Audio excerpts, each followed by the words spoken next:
មេក្តៅអញ្ចឹងចាំបាច់ក៏ខំប្រឹងដើរឆ្ងាយធ្វើអ្វីបងមន់ខ្ញុំទើបអាំងថ្មីជួយទាញពីបីសាកមើលថ្វីដៃធានាថាហំបងមន់មកល្មមគ្រឿងផ្សំត្រូវមាត់ត្រូវចិត្តហេងវិញរកអោប៉ាចង់ក្រានយ៉ាង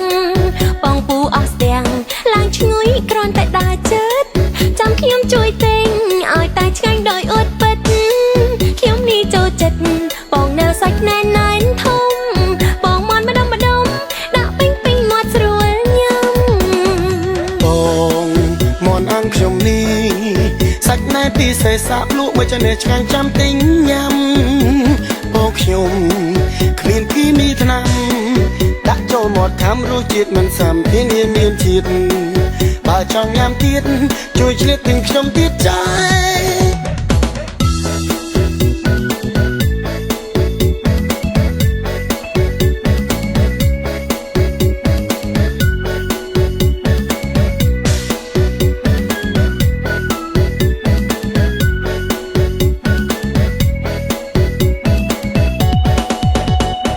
ឆ្ងល់ខ្លួនឯងនោះឆ្ងល់ត្រូវចេះធ្លាក់ខ្យល់ទៅឯណារាល់ឃ្លានទឹកកងឈុំ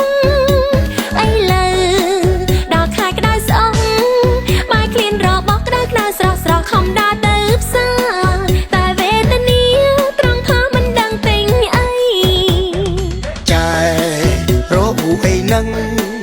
មេក្តៅអញ្ចឹងចាំបាច់ក៏ខំប្រឹងដើរឆ្ងាយធ្វើអ្វីបងមន់ខ្ញុំទើបអាំងថ្មីជួយទាញពីបីសាកមើលថ្វីដៃធានាថាហំបងមន់មកល្មមគ្រឿងផ្សំត្រូវមាត់ត្រូវចិត្តហេងវិញរកអោប៉ាចង់ក្រានយ៉ាងបងពូអស់ស្ទាំងឡើងឈ្ងុយគ្រាន់តែដើរចិត្តចាំខ្ញុំជួយទិញឲ្យតែឆ្ងាញ់ដោយអត់ពិតខ្ញុំនេះចូលចិត្តបងនៅសាច់ណែនណែនធំបងមន់ម្ដុំដាក់ពេញមាត់ស្រួលញ៉ាំ